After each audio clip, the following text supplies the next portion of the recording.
Assalamualaikum warahmatullahi wabarakatuh. Perkenalkan, nama saya Nur Ilmia dari Pendidikan Matematika Fakultas Keguruan dan Ilmu Pendidikan Universitas Komarudin. Di sini saya akan mempresentasikan hasil penelitian saya dengan judul pengembangan modul pembelajaran matematika berbasis pendekatan kontekstual pada materi segi 4 dan segi 3.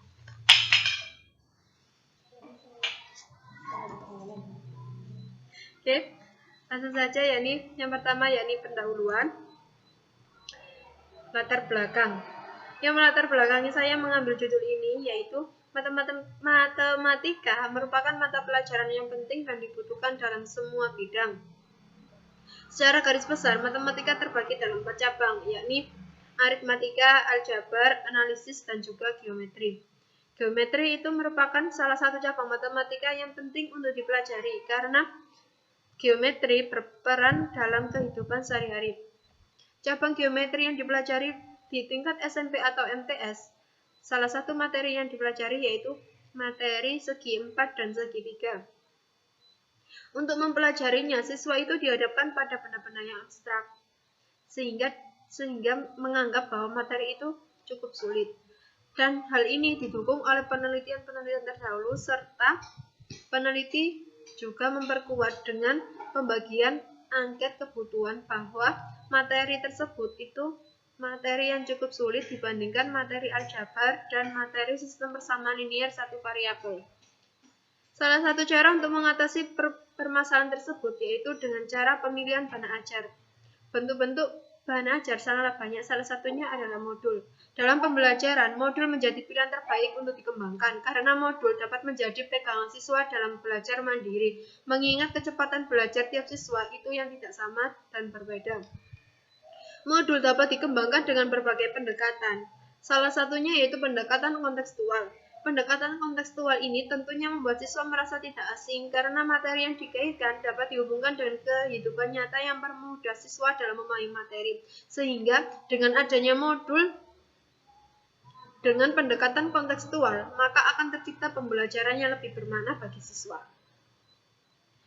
Selanjutnya yakni rumusan masalah. Rumusan masalahnya ada 3. Yang pertama, bagaimana kevalidan modul pembelajaran matematika berbasis pendekatan kontekstual pada materi segi 4 dan segi 3. Yang kedua, bagaimana kepraktisan modul pembelajaran matematika berbasis pendekatan kontekstual pada materi segi 4 dan segi 3. Dan yang ketiga, bagaimana keefektifan dari modul tersebut.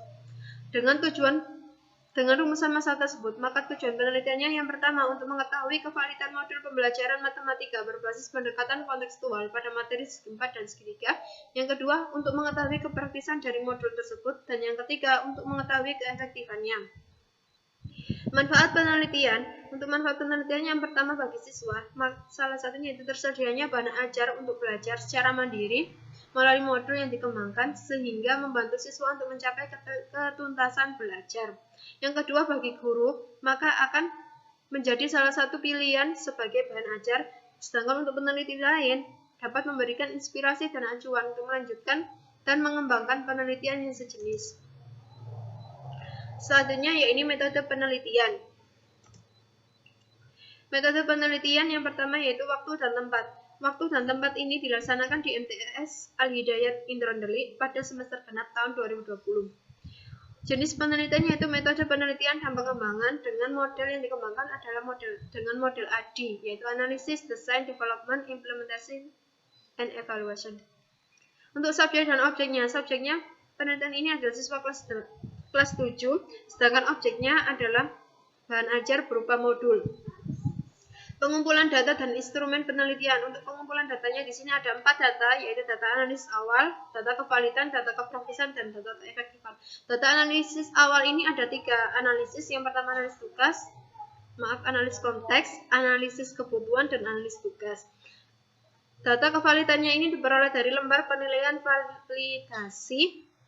Yang ketiga, data kepraktisannya melalui forum grup diskusi dan lembar angkat respon siswa. Dan yang keempat, data keefektifannya dari tes hasil belajar. Selanjutnya teknik analisis datanya. Teknik analisis data yang pertama yaitu data kevalidan, maka tabulasi datanya dengan pedoman penskoran yaitu skor 1 sampai 5 menggunakan skala Likert menurut Hayati. Dan yang kedua, langkah berikutnya itu menghitung skor total, yakni rata-rata ideal dan simpangan baku idealnya, kemudian mengkonversi rata-rata tersebut menjadi nilai kualitatif berdasarkan kriteria penilaian. Dan produk tersebut dikatakan layak atau valid dengan minimal tingkat kevalidannya yaitu cukup baik. Selanjutnya data kepraktisan. Data kepraktisannya ini langkahnya hampir sama dengan data kevalidan, yaitu yang pertama tabulasi datanya dengan pedoman penskoran hanya berskor 1 sampai 4, kemudian menghitung skor totalnya yaitu rata-rata ideal dan simpangan baku yang ideal, kemudian mengkonversi rata-rata tersebut menjadi nilai kualitatif. Dan produk yang dikembangkan itu dikatakan praktis dan siap untuk diuji cobakan jika minimal tingkat kepraktisannya itu dalam kategori baik. Selanjutnya itu data keefektifan. Data keefektifan ini langkahnya yang pertama menghitung nilai siswa dulu, kemudian mencari rata-ratanya dan mengubah nilai rata-rata menjadi kualitatif berdasarkan kriteria penilainya, kemudian menghitung persentase ketuntasan belajarnya. Setelah itu mengubahnya ke bentuk kualitatif lagi. Dan produk ini dikatakan efektif jika minimal persentase ketuntasan belajar klasikalnya itu minimal dalam kategori baik. Selanjutnya yakni hasil penelitian. Untuk hasil penelitian maka ada 5 tahapan yang dilalui, yaitu yang pertama tahap analisis. Tahap analisis ini ada 3 buah analisis. Yang pertama, analisis konteks ini didapat dari hasil observasi. Maka hasilnya yang pertama, pembelajaran pun masih didominasi oleh guru. Yang kedua, kurangnya kesempatan siswa untuk mengembangkan kemampuannya. Yang ketiga, bahan ajar yang digunakan adalah buku paket. Dan yang keempat, model pembelajarannya berupa langsung. Yang kedua, analisis kebutuhan. Ini didapat dari hasil penyebaran angket. Dan hasilnya yaitu materi segi 4 dan segi 3 adalah materi yang sulit dengan tingkat kesulitannya itu pada prosedur, perhitungan, dan langkah penyelesaiannya, dan sumber yang digunakan itu kurang dipahami oleh siswa, sehingga diperlukan sebuah bahan ajar yang memuat unsur permasalahan yang berkaitan dengan kehidupan sehari-hari. Yang ketiga, yakni analisis tugas ini dilakukan dengan mengkaji kurikulum yang ada di MTS Al-Hidayat Indramayu. Berdasarkan silabus, maka di sini peneliti mendapatkan 2 KD yang diterapkan dan beberapa indikator dari kedua KD tersebut. Tahapan selanjutnya yakni desain. Tahap desain atau merancang, di sini ada 3 tindakan yang dilakukan oleh peneliti. Yang pertama, menyusun dan penulisan draft. Di sini modul tersebut itu berisi ada 2 pembagian. Yang pertama sampul, yang kedua bagian pendahuluan, yang ketiga kegiatan pembelajaran, yang keempat rangkuman dari kegiatan tabib, kemudian yang kelima evaluasi pada tiap tabib. Kemudian dari draft tersebut dikonsultasikan ke dosen pembimbing dan mendapatkan beberapa saran. Salah satunya yaitu pembimbing itu menyarankan untuk menambah indikator keterampilan dan masih menganggap bahwa materi yang ada di modul tersebut itu kurang dihubungkan dengan dunia nyata karena masih belum bisa memenuhi asas konstruktivisme dan asas inquiry pada pendekatan kontekstual, sehingga di sini mendapatkan masukan apabila jika diberikan pertanyaan-pertanyaan saja untuk di modul tersebut sehingga kedua asas tersebut dapat terpenuhi. Tindakan selanjutnya itu menyusun instrumen. Instrumen yang disusun ada 2, yaitu instrumen menilai modul dan instrumen soal tes. Tahapan selanjutnya yaitu tahap development atau pengembangan. Di sini yang pertama adalah ahli materi. Ahli materi memberikan skor penilaian rata-rata yaitu 155 dengan kriteria baik. Ini didasarkan dari perhitungan skor rata-rata dan rata-rata yang ideal dan simpangan baku ideal. Kemudian dinilai, dianalisis seperti tahapannya tadi dan masuk dalam kategori baik. Oke, selanjutnya yakni tahap development atau tahap development uji kevalitan oleh ahli media. Di sini rata-rata skor penilaiannya didapat 185 dengan kriteria sangat baik. Ini berasal kemudian dianalisis dengan mendapatkan skor rata-rata idealnya 123 dan simpangan baku idealnya ada 27,33. Dengan skor penilaian 185 tadi, maka rentang skornya terletak lebih dari 172,19 dengan kriteria sangat baik. Tahapan selanjutnya yaitu merevisi modul. Revisi modul ini berdasarkan saran dan masukan dari para validator.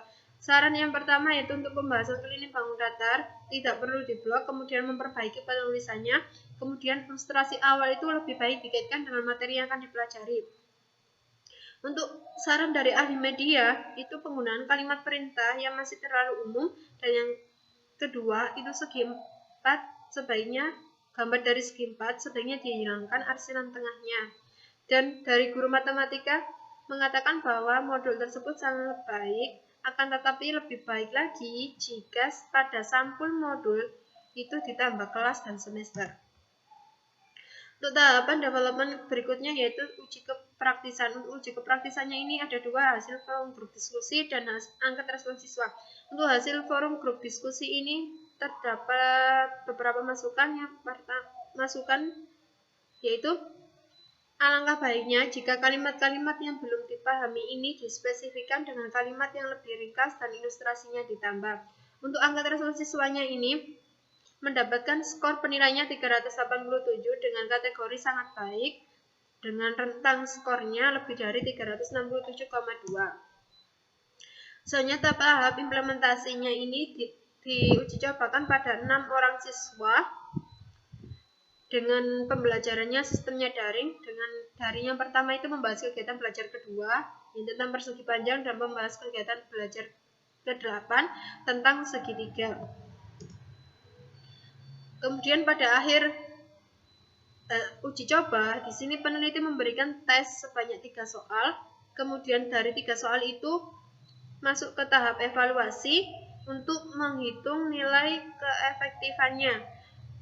Maka diperoleh dari hasil tes itu nilai terendahnya ada 53, nilai tertingginya 100 dengan nilai rata-ratanya 87,17. Sehingga didapat ketuntasan klasikalnya yaitu 83,33% dan ketuntasan klasikal ini masuk dalam kriteria baik. Selanjutnya yakni penutup. Jadi kesimpulannya berdasarkan aspek kevalidan ditinjau dari hasil penilaian modul oleh validator, hasilnya ahli materi berada pada kriteria baik dengan skor penilaiannya dari 155 dan ahli media mengatakan kriteria adalah sangat baik dengan skor penilaiannya rata-rata 155 sehingga dapat disimpulkan bahwa modul yang dikembangkan itu layak untuk digunakan. Selanjutnya kesimpulan yang kedua adalah aspek praktisannya dengan skor 387 maka masuk pada kriteria sangat baik sehingga dapat disimpulkan bahwa modul pembelajaran yang dikembangkan memenuhi kategori praktis dan mudah digunakan. Kesimpulan yang ketiga yakni aspek keefektifan untuk aspek keefektifannya dilihat dari tes hasil belajar siswa. Berdasarkan THP-nya menunjukkan bahwa persentase ketuntasan belajar klasikal itu sebesar 83,33%. Dengan demikian, ketuntasan belajar mencapai kriteria baik sehingga dapat disimpulkan bahwa modul tersebut memiliki kualitas efektif.